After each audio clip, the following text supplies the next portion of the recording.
Donc, souvent, quand quelqu'un partage des informations erronées ou injustes, on peut avoir tendance, surtout si c'est lié à votre travail, je sais pas, par exemple, vous êtes en réunion professionnelle, la personne en face partage quelque chose de faux ou d'incorrect, d'imprécis sur vous, on peut avoir tendance à s'énerver.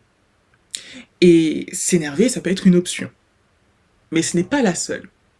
Et là, Marion Cotillard, elle s'énerve pas encore, vous voyez, elle s'énerve pas du tout d'ailleurs pendant cette séquence, et là, elle joue l'étonnement.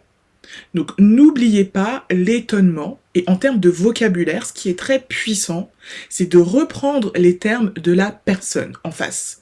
Cette semaine, plutôt que de dire non, ça ne sort pas cette semaine, qu'est-ce que... Non, cette semaine. Et c'est ce qu'on appelle une question rhétorique aussi. Comme ça, la personne en face, vous répétez ces mots qui sont erronés avec un étonnement presque ingénu, comme si vous ne, voilà, ça ne vous posait aucun problème, voilà, même avec le sourire. Cette semaine. Et après la personne en face, ah oui, peut-être pas.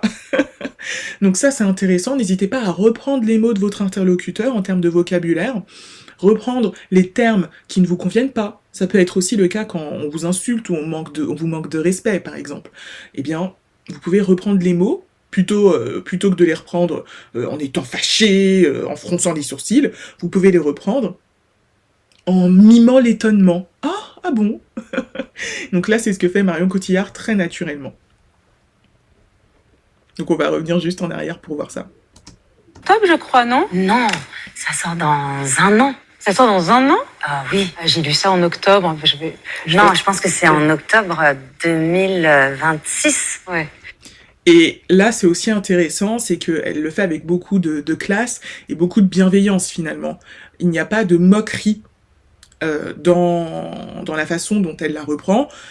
Voilà, non, je pense que c'est en octobre 2026, la phrase est très simple, elle reste tout de même sympathique, conviviale dans son attitude, c'est vraiment une posture qui peut être très intéressante face à une personne qui, donc là c'est pas forcément le cas, hein, il n'y a pas de malveillance du côté de Léa Salamé bien sûr, mais face à une personne peut-être même malveillante, qui vous manque de respect, ou si vous voulez aussi, face à une personne qui se trompe, qui n'est pas mal intentionnée comme Léa Salamé, je pense là, eh bien ça peut être intéressant en fait de lui permettre de se reprendre de façon élégante aussi. Donc je trouve que c'est une masterclass.